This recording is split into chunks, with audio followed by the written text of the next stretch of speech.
Story 1. All right, listen. I'm not one for telling ghost stories. I live up in the foothills of the Appalachians, near the border of West Virginia. You know, where the woods swallow you whole and spit out nothing but shadows? I've been in these woods since I was a kid. Hunting, fishing, just living. I thought I knew every damn sound, every smell, every rustle of leaves. I was wrong. It happened last fall. Late October, that bite in the air, you know? The kind that creeps into your bones even when you're bundled up. I was out for a solo overnight, just me and my pack, trying to clear my head. I'd set up camp near an old logging road, deep in a hollow no one goes to. Figured I'd have the place to myself. I'd built a small fire, cooked some dinner, and was just settling in for the night when it started. Not the sound, the feeling. The air changed. It got heavy, like something was pressing down on me, like the woods themselves were holding their breath. I looked around, firelight dancing on the trees, casting these long, distorted shadows. Nothing. Then I heard it. A whisper, low and guttural.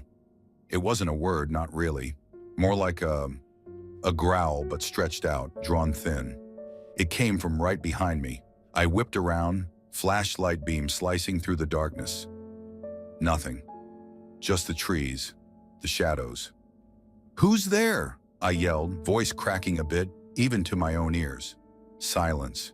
Just the crackle of the fire. I told myself it was just the wind, playing tricks on me. But the feeling, that heavy, oppressive feeling, it wouldn't go away. I sat back down, trying to ignore it, but I couldn't. Every rustle of leaves, every snap of a twig sounded like footsteps. I kept scanning the darkness, my flashlight beam cutting through the black. I was sweating even though it was damn cold. Then it happened again. The whisper, closer this time. It was like it was right in my ear, a hot, foul breath. I jumped to my feet, heart pounding in my chest. "Show yourself," I shouted, voice shaking. I swung my flashlight around, the beam catching something in the trees. Two eyes glowing red, staring back at me. Not reflecting light, glowing, like embers. I froze. I couldn't move. I couldn't breathe. The eyes were huge, set wide apart, and they were fixed on me. I tried to scream, but nothing came out. Then the whisper again, louder this time. It was a word or something like it. A low, drawn-out sound like Raf. It was a sound that didn't feel natural. It felt old, and it felt like it was coming from the ground itself. The eyes moved, gliding through the trees, closing the distance.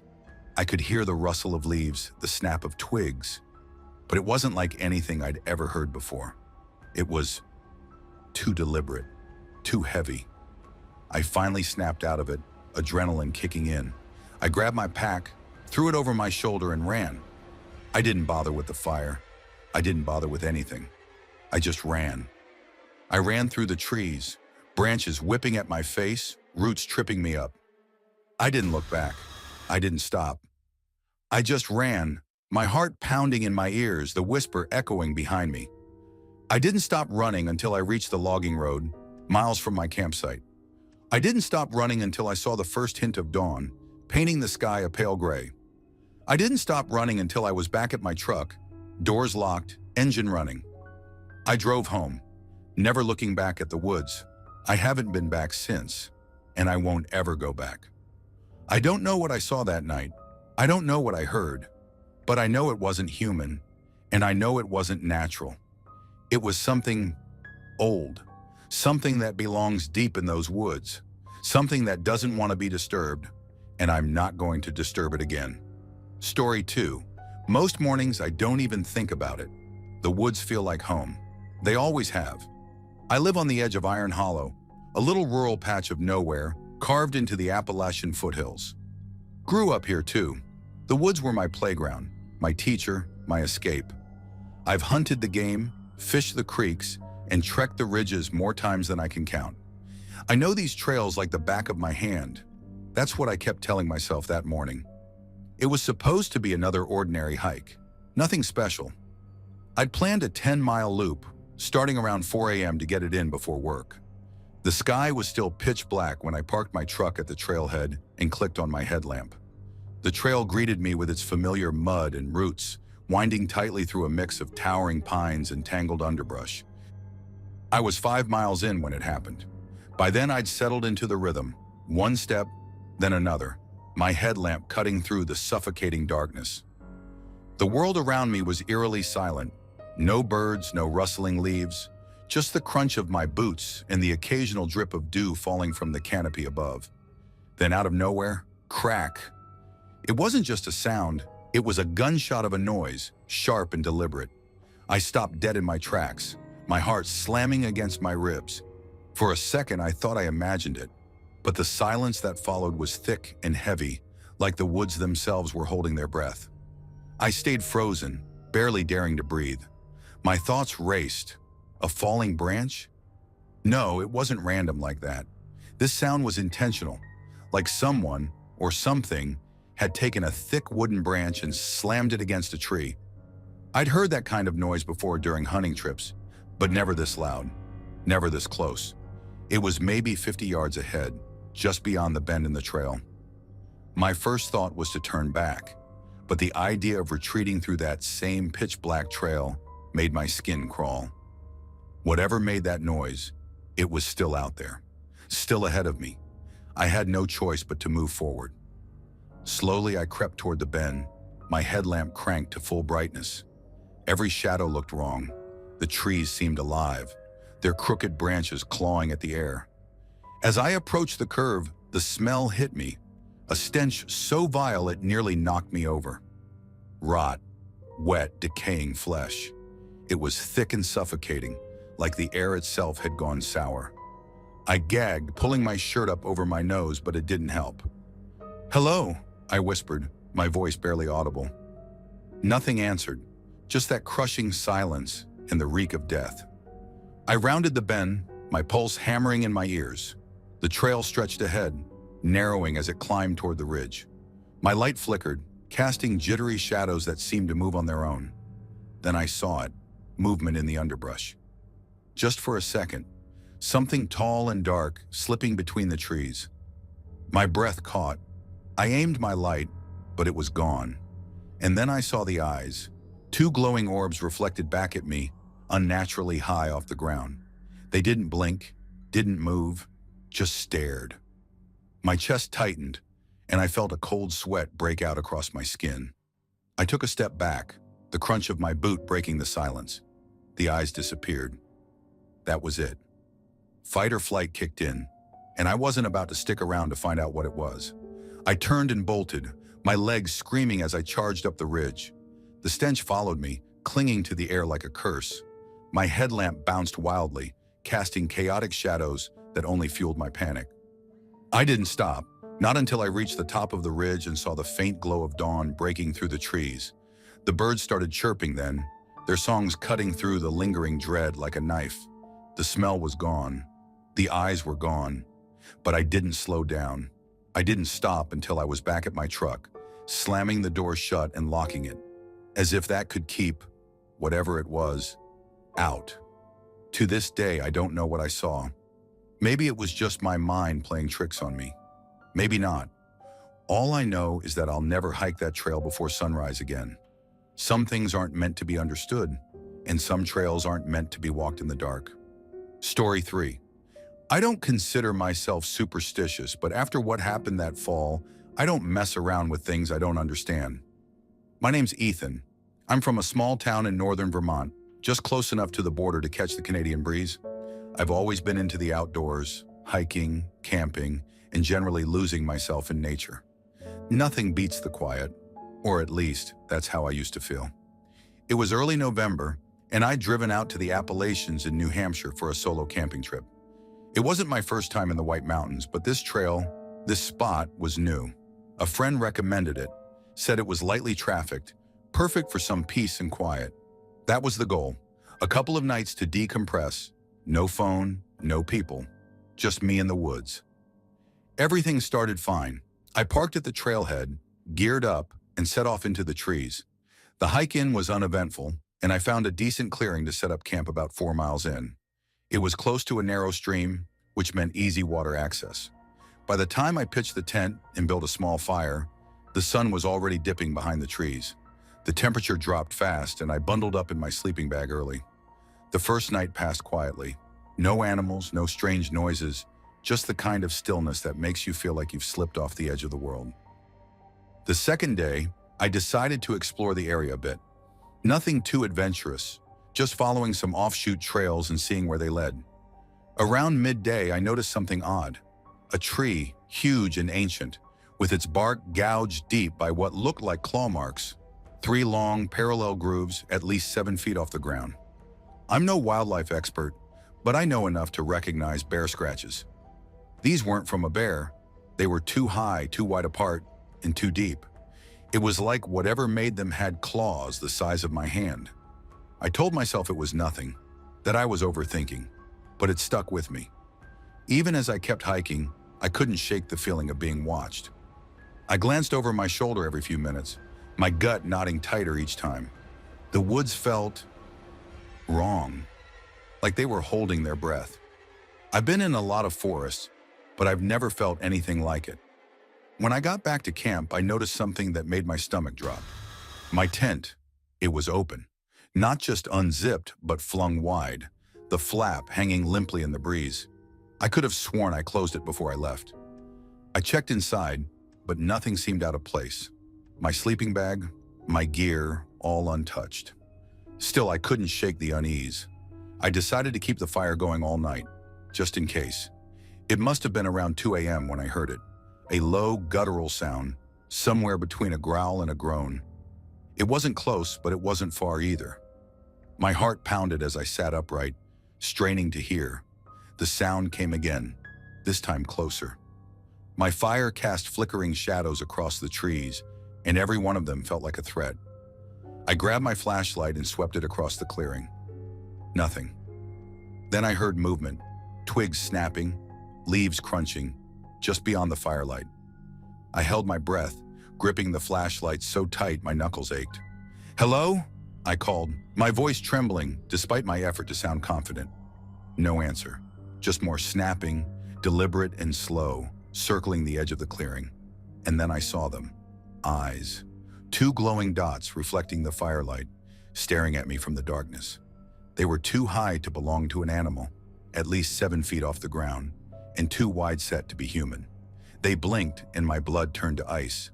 Whatever it was stepped forward, just enough for me to make out its silhouette. It was tall, impossibly thin, its limbs unnaturally long. It moved in a way that didn't make sense, like its joints weren't where they should be. And the smell, it hit me like a wall. Rot, damp earth, and something metallic. Blood. I didn't think. I just ran. I didn't even grab my pack. I bolted into the woods, my flashlight bouncing wildly as I stumbled through the underbrush. I didn't care where I was going, as long as it was away from that thing. Eventually, my legs gave out, and I collapsed against a tree, gasping for air. I tried to listen, but all I could hear was my own ragged breathing. Then in the distance, I heard it again. That growl, faint but unmistakable. I forced myself to my feet and kept moving, praying I'd find the trailhead before it caught up to me. Somehow I made it. I burst out of the trees and onto the dirt road where my car was parked. I didn't stop to look back. I just jumped in, started the engine, and peeled out of there as fast as I could. I didn't even bother untying my boots until I was miles away. When I got home, I told myself I'd imagined it, that the stress and isolation had gotten to me. But a week later, I saw something on the local news that stopped me cold. A hiker had gone missing in the White Mountains. They found his campsite, his gear, but no sign of him, except for the claw marks. I haven't been back to the woods since. Story 4. They say the woods don't scare you until they remind you how small you really are. I found that out the hard way one autumn morning I'll never forget. My name's Derek, and I've lived in Michigan's Upper Peninsula all my life. Up here, the woods are practically woven into our DNA. I've hiked and camped in spots so remote they don't even have names, but no amount of experience prepared me for what happened last year. It was mid-October, a crisp, cloudless morning. I decided to hit the trails early aiming to cover 10 miles by noon before the rain forecast for later. The trail was part of the Hiawatha National Forest, a mix of dense pines, birches, and marshes. I'd been there plenty of times before, but I'd never gone this deep. The hike started normally. Cool air, the faint crunch of leaves underfoot, and the occasional rustle of squirrels darting through the underbrush. I was alone, just how I liked it. But around mile 3, things shifted. The forest quieted, not just a little, completely. No birds, no wind, nothing. It was the kind of silence that presses on your ears, makes your skin prickle. I stopped to listen, hoping to hear some distant sound to shake the feeling off. That's when I noticed the first sign of trouble. About 10 feet off the trail, there was a tree, a massive birch that had been stripped of its bark in long, jagged ribbons. It wasn't the work of a deer or a bear. The gouges were too precise, too methodical. I crouched to look closer, and that's when I saw it. Carved into the bare wood, just above eye level, was a symbol. I'd never seen anything like it. A circle with jagged lines radiating outward, like some crude sunburst. My stomach tightened as I ran my fingers over the grooves. The edges were clean, fresh. Whatever made it hadn't done so long ago. I should have turned around right then, but curiosity has always been my worst trait. I told myself it was probably just someone messing around. A prank, maybe. I took a picture on my phone, somehow thinking I might Google it later, and kept walking. Another mile in, I smelled it. Faint at first, then stronger the farther I went. Rot. Not like roadkill or the damp decay of fallen leaves. This was sharper, almost acidic, and it clung to the back of my throat. I pulled my neck gaiter up over my nose, but it didn't help. Whatever it was close. I started walking faster, convincing myself it was just a dead animal nearby. But the smell didn't fade, and neither did the feeling creeping up my spine, the sense that I wasn't alone. Then I heard it, a single sharp crack, like a branch breaking under pressure. I froze mid-step, my breath catching in my throat. The sound had come from somewhere behind me, but when I turned, nothing was there, just the empty trail disappearing into the trees. "Hello?" My voice felt absurdly small in the vast silence. No reply, no movement. I told myself it was a deer or a raccoon, maybe even a falling branch. But deep down, I didn't believe it. I started walking again, faster this time, my boots crunching loudly on the trail. I didn't care about being quiet anymore. I just wanted to get back to the parking lot. But the feeling didn't go away. If anything, it got worse. The trees seemed to press closer, their shadows twisting in ways that didn't feel natural. Then I saw it. Movement in my peripheral vision, just a flash, like something darting between the trees to my left. My heart slammed in my chest as I whipped around, flashlight in hand, but the beam cut only empty air. Whatever I'd seen, if I'd seen anything, was gone. That's when I noticed the second tree, stripped bare just like the first, the same symbol carved into its trunk, only this time it was dripping. Not with sap, but with something darker, thicker. Blood, fresh blood. I didn't stick around to find out more.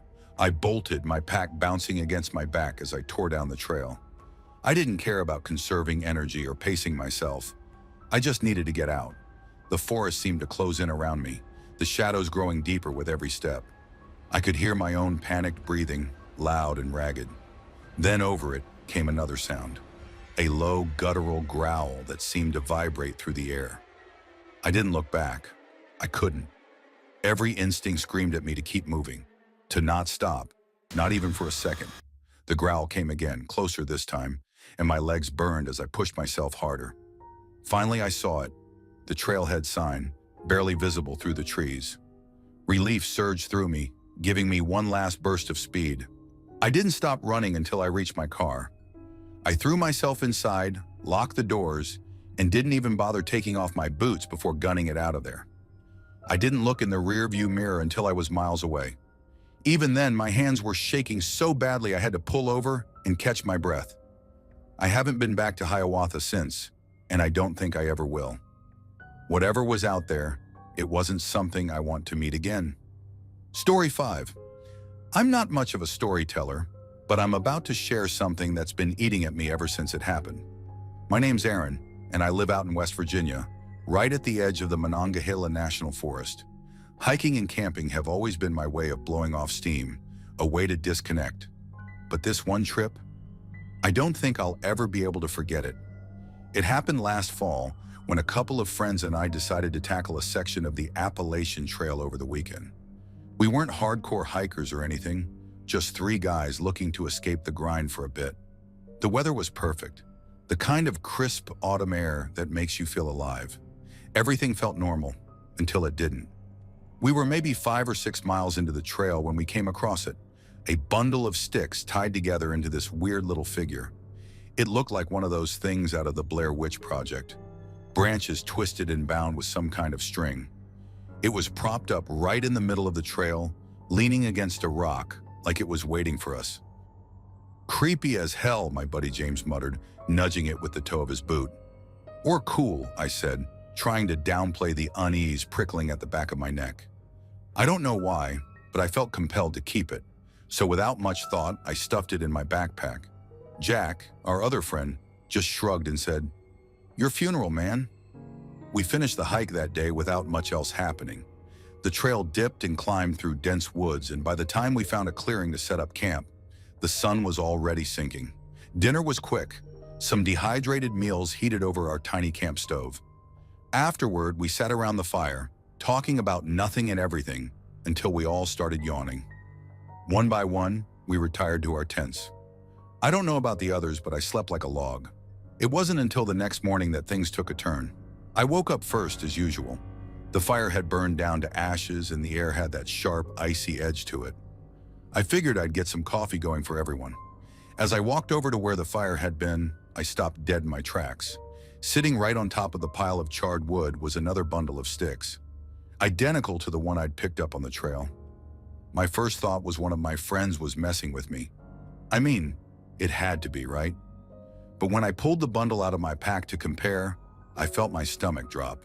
They were the same size, same shape, tied with the same string. It wasn't just similar. It was like someone had photocopied the thing and left it there. When James and Jack finally woke up, I confronted them.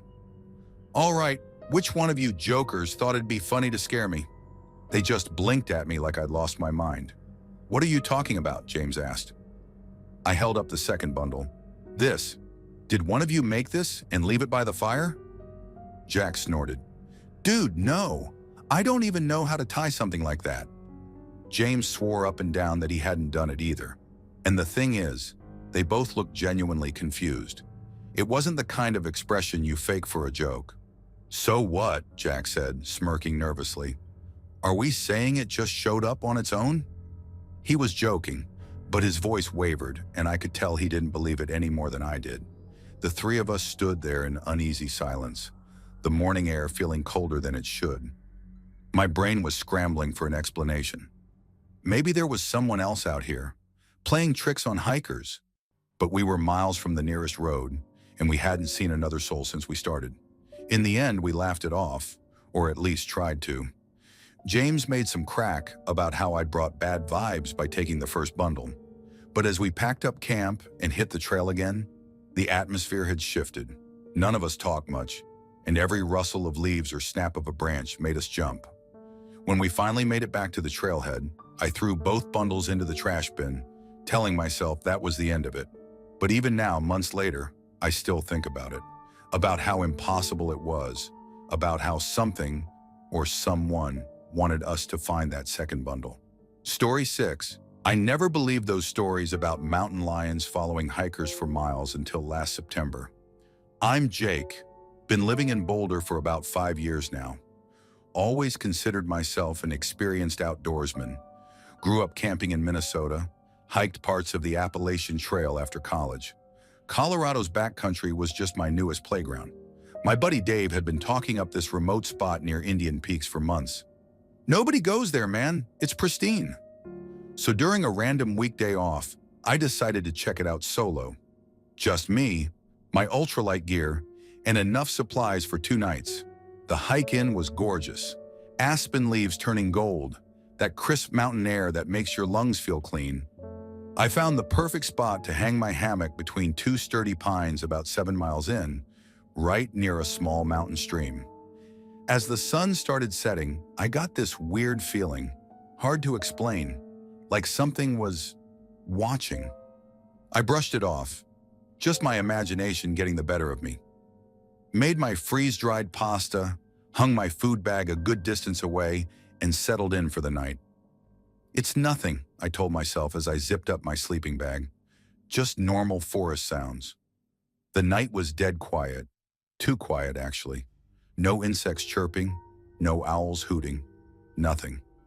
I must have fallen asleep eventually because next thing I knew, it was dawn. Thin mountain light filtering through the trees. That's when I saw them. Prints. Cat prints. But not just any cat prints. These were the size of softballs, perfectly preserved in the soft earth, and they formed a complete circle around my hammock, not 15 feet away from where I'd been sleeping.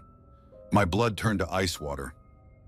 "Holy shit," I whispered, my breath forming small clouds in the morning air.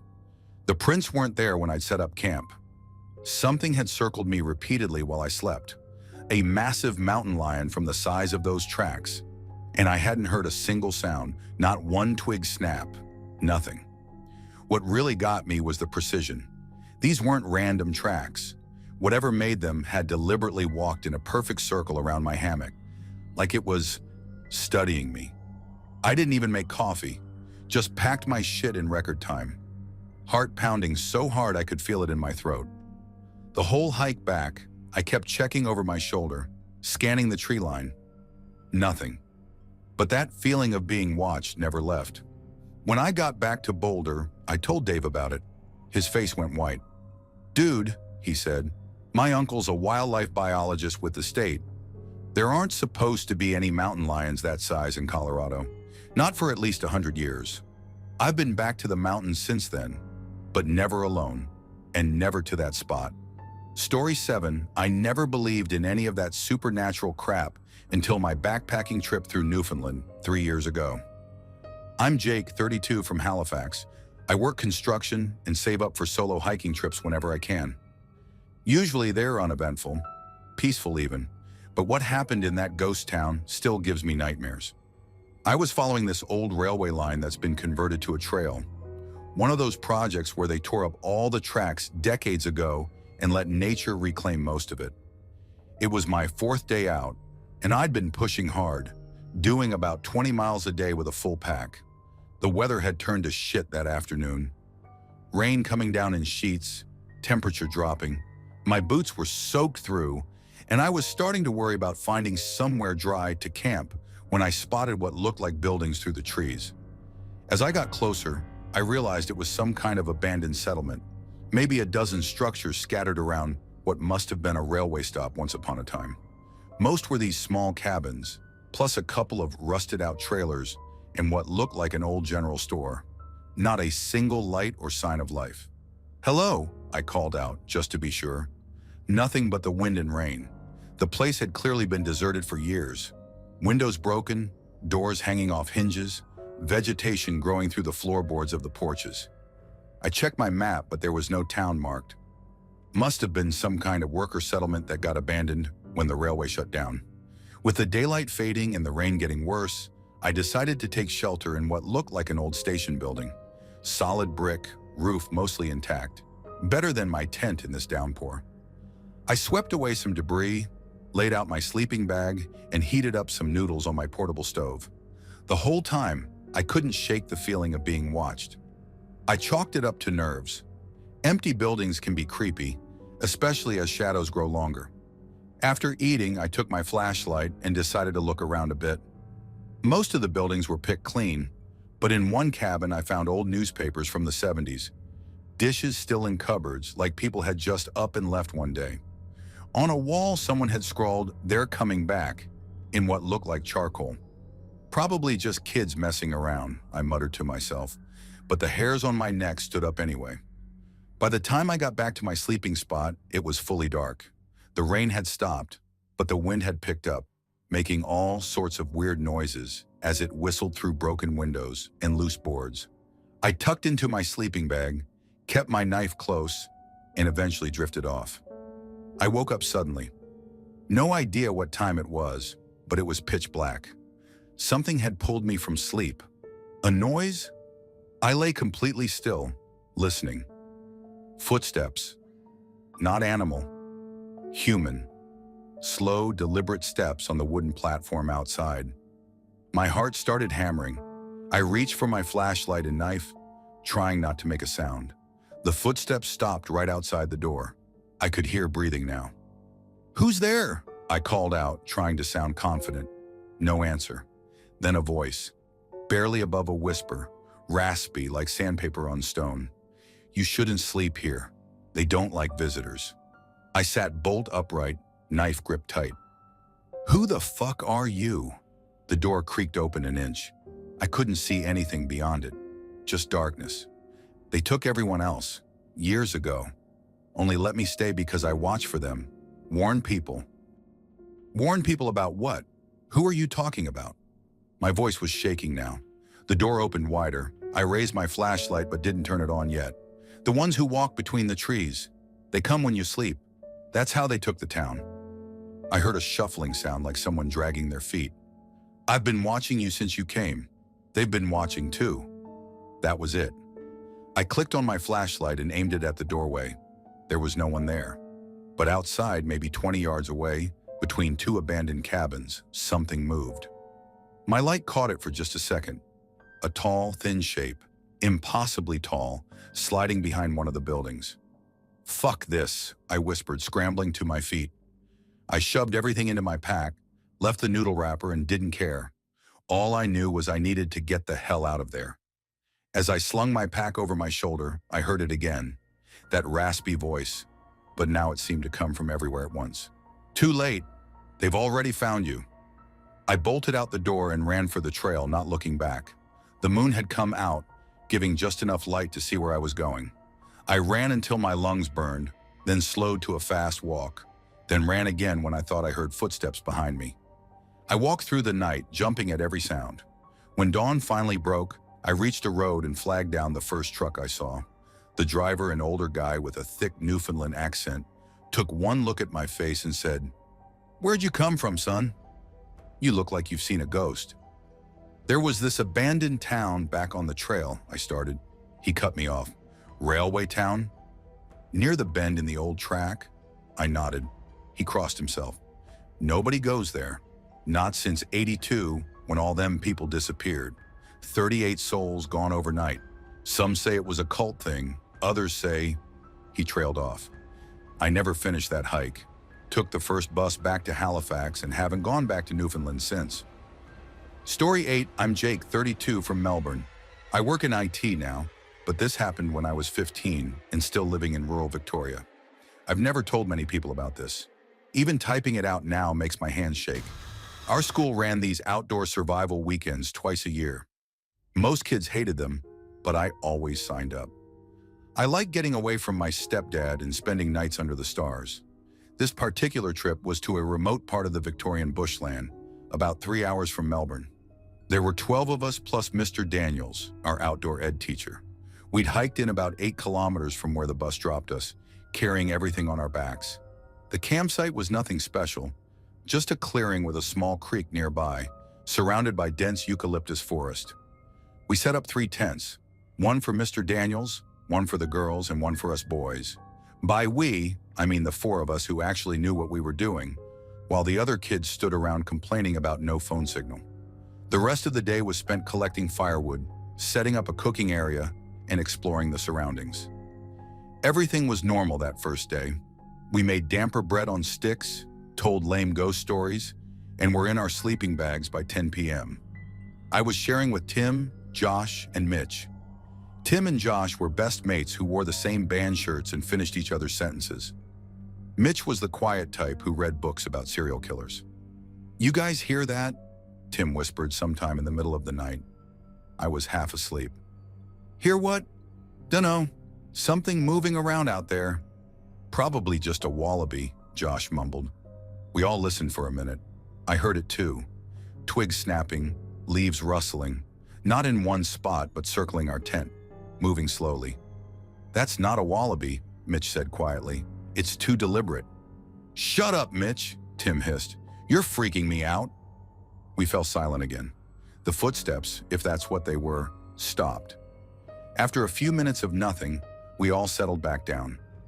I assumed it was just some animal and drifted back to sleep. Then the smell hit. I shot up in my sleeping bag.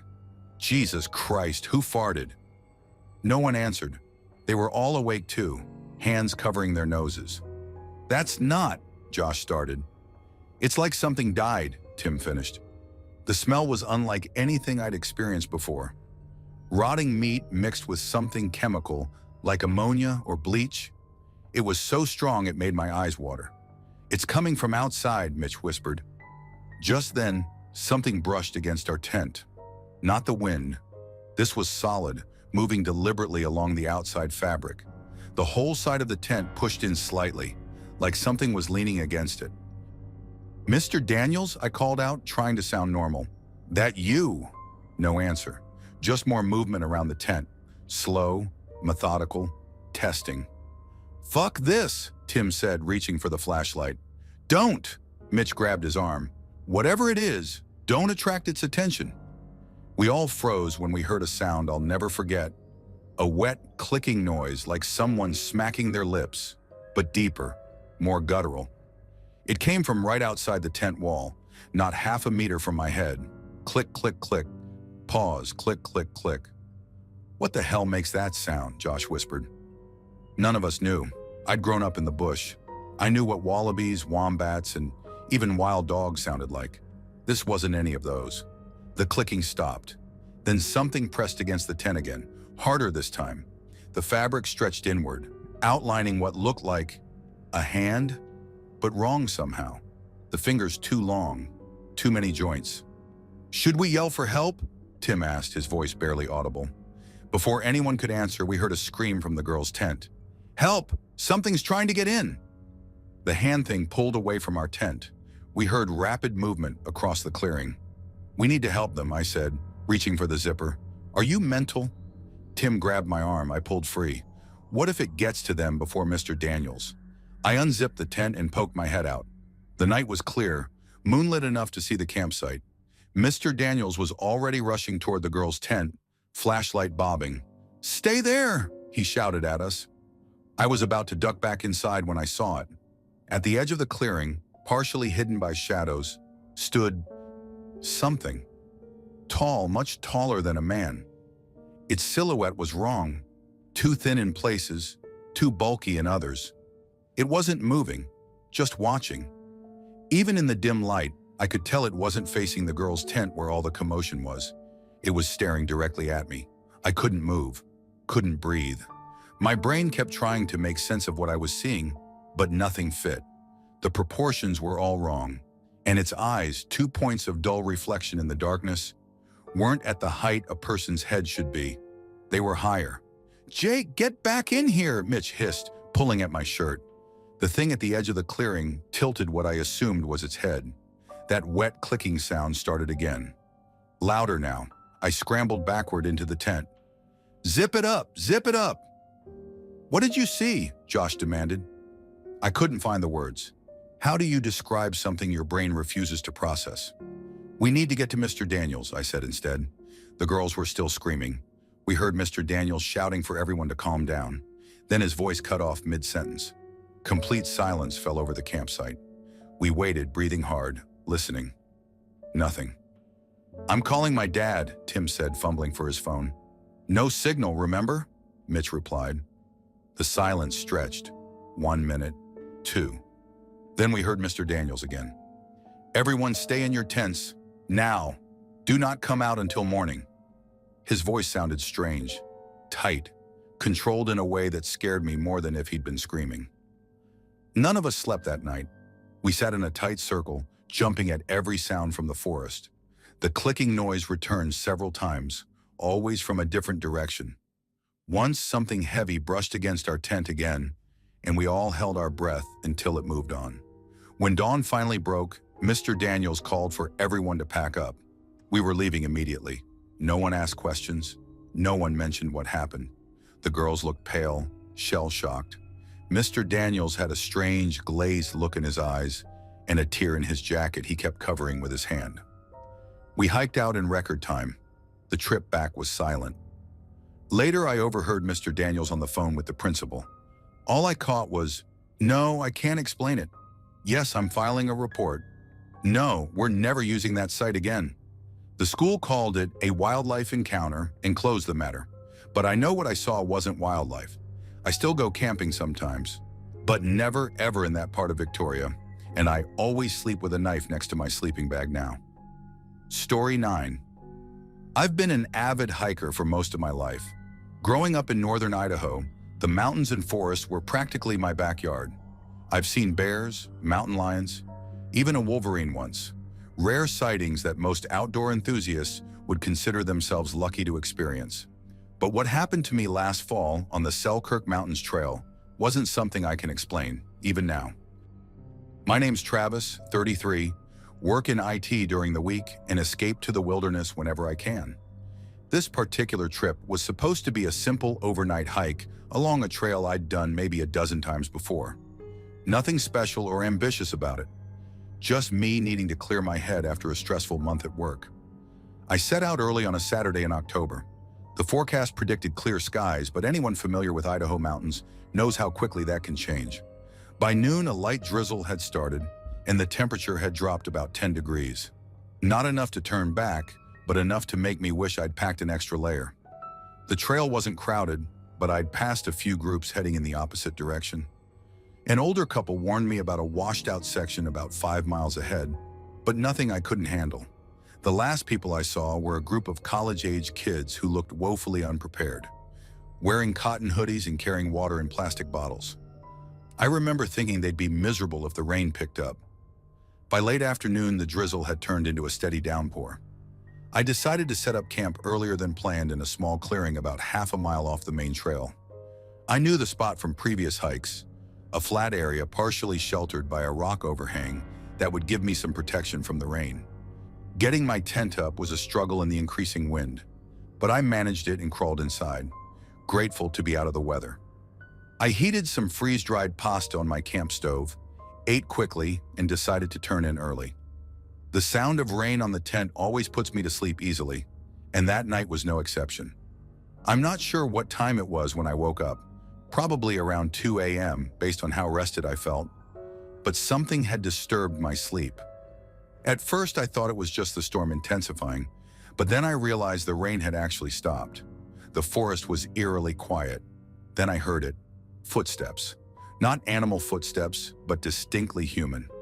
Someone was walking around my campsite. "Hello?" I called out, my voice sounding much shakier than I intended. "Someone there?" No response, but the footsteps stopped. I grabbed my headlamp and unzipped the tent fly, poking my head out cautiously. The clearing was empty, illuminated dimly by a moon partially hidden behind clouds. My breath fogged in the cold air as I scanned the tree line. "If someone's out there, I've got room in my tent if you're lost," I offered, though part of me hoped nobody would answer. The footsteps started again, this time from a different direction, behind me now. I spun around, my headlamp cutting through the darkness, but again, nothing. "This isn't funny," I said, trying to sound authoritative despite my growing unease. "I'm just trying to sleep here." That's when I saw it, a shadow moving between two trees at the edge of the clearing. Not just moving, but gliding, as if its feet weren't touching the ground. It was roughly human shape, but somehow wrong, too tall, too thin, its proportions slightly off in ways I couldn't quite define. "Hey!" I shouted, more out of reflex than anything else. The shadow stopped. Then slowly, it turned toward me. I've never felt true fear until that moment. It wasn't that I saw anything specific, no glowing eyes or horrific features. It was the complete absence of features that terrified me. Just a dark silhouette against the slightly less dark forest, a void in human shape. "What do you want?" My voice was barely a whisper now. No response. But it started moving again. Not away, but toward me. Slow, deliberate steps, each one silent despite the carpet of wet leaves that should have crunched underfoot. I should have retreated into my tent, zipped it up, pretended this wasn't happening. Instead, I found myself stepping forward, headlamp trained on the approaching figure. As it got closer, I expected to see details emerge. Clothing, facial features, something that would make this make sense. But it remained a shadow even in direct light. My headlamp beam seemed to pass through it rather than illuminate it. 20 feet away, then 15, then 10. "Stop!" I yelled, surprising myself with the volume. "Don't come any closer!" It stopped. For several seconds, we just stood there, me breathing heavily, it completely still and silent. Then it spoke. Travis. My name. It knew my fucking name. The voice was wrong too. Not male or female, not old or young. It sounded like multiple voices layered together, some whispering, some speaking normally. "How do you know my name?" I demanded, heart pounding so hard I could feel it in my throat. "You shouldn't be here," it said, ignoring my question. "Not tonight." "What are you talking about? This is public land. I have every right." "They're coming," it interrupted. "Down the trail. They won't see you, but they'll find you." I glanced reflexively toward the trail, though it wasn't visible from my campsite. When I looked back, the shadow was gone. I stood frozen for several minutes, waiting for it to reappear, scanning the tree line with my headlamp. Nothing. Eventually, the cold drove me back into my tent, but sleep was impossible. I just lay there listening, jumping at every sound. A branch creaking, an owl hooting, the rustle of some small animal in the underbrush. At first light, I packed up camp in record time. As I was stuffing my sleeping bag into its compression sack, I heard voices coming from the direction of the main trail. Hikers, I thought. Normal people, thank God. I shouldered my pack and headed toward the sounds, eager for human contact after my night of terror. But as I approached the trail, the voices faded. I emerged from the trees to find the path empty in both directions. That's when I noticed the search and rescue helicopter passing overhead. I later learned that the group of college kids I'd passed the day before had gone missing during the night, all 5 of them. They were found 3 days later, miles off trail, with no memory of how they got there or what had happened to them. Story 10. I've never told anyone outside my immediate family about this. Even typing it out now makes my hands shake a little. I'm Jake, 32, from Portland. Been hiking and camping since I was a kid, so the woods have always felt like a second home to me, until last summer. My girlfriend Liz and I decided to take our German Shepherd Max for a weekend trip to the backcountry of Mount Adams Wilderness. We're experienced hikers, so we went about 8 miles off trail to find real solitude. This was remote territory. No cell service, no other campers, just pure wilderness. The nearest logging road was at least 3 miles away. We spent Friday setting up camp by this small, clear creek that was perfect for fishing. Saturday was great. Caught some trout, went exploring, saw a couple of deer. Normal backcountry stuff. The forest there gets thick as hell. Salmonberry bushes and devil's club that tear you up if you try to push through without a machete. By nightfall, we were exhausted and crashed in our tent around 10. I woke up to Max's low growl. Not his usual, "there's an animal" growl, but something different, tense, controlled, like he was genuinely afraid. The digital watch on my wrist read 2:17 a.m. "Liz," I whispered, nudging her awake. "Something's wrong with Max." She stirred, looking at our dog, who was completely rigid, staring at the north side of our tent. That's when we heard it. Footsteps. Slow, deliberate footsteps crushing the underbrush about 15 yards from our tent. Then a woman's voice, so clear and out of place it made the hair on my neck stand up. "Should be right around here somewhere. They always hide it." The voice was muttering, almost sing-song. Not loud, but distinct enough that we could hear it clearly in the dead silence of the forest. I reached for the bear spray and hunting knife I keep by my sleeping bag. Liz grabbed Max's collar to keep him quiet, though he was still doing that low, rumbling growl. The footsteps circled around, slowly, methodically. No flashlight beam, no campfire glow. Just the sound of someone wandering through pitch black, nearly impenetrable forest, like they could see perfectly. "Came this way. I know they did." The woman's voice continued, Now on the opposite side of our tent, deeper into the woods where there wasn't even a game trail. We sat frozen for what felt like an eternity. The footsteps and voice gradually faded away to the south, into the densest part of the forest where we couldn't even hike during daylight. "What the actual fuck?" Liz whispered when we couldn't hear anything anymore. Max was still tense, ears perked. "Should we call out?" I asked. "Are you insane?" Liz hissed. "Someone wandering alone in these woods at 2 a.m. without a light? That's not someone who needs help. That's someone we need to stay the hell away from." We didn't sleep the rest of the night, just sat there with the knife between us, listening to every sound in the forest. At first light, around 5 a.m., we cautiously emerged from the tent. The morning dew had settled on everything, but we checked around our campsite anyway. No footprints, no signs anyone had been there. It was like the woman had never existed. "Let's pack up," Liz said, already rolling up her sleeping bag. "I don't want another night here." I agreed, but something made me want to investigate before we left. I told Liz to stay with Max while I scouted in the direction the voice had disappeared. About 3/4 of a mile away, I found an old logging road I hadn't known was there. In the middle of it was a recently extinguished campfire, still warm to the touch. The ashes arranged in a bizarre spiral pattern. Scattered around it were small animal bones, positioned in what looked disturbingly like some kind of symbol. I didn't touch anything, just backed away slowly and practically ran back to our campsite. We hiked out that day, taking a different route than planned. Didn't talk much on the way back to the car. What was there to say? A woman wandering through an impenetrable forest in the middle of the night with no light, talking to herself about finding something hidden, then disappearing without a trace except for a strange ritual site? 2 weeks later, I read in the local paper that a hiker had gone missing in the same area. The search team found nothing except their empty tent. I've been back to Mount Adams since then, but never to that part of the wilderness. Some things just can't be explained, and I'm not eager to find out what happens if that voice finds whatever it's looking for. Thanks for watching. Don't leave before leaving a like to this video. Also hit the subscribe button to support my work. And as always, have a horrific nightmare, my dear.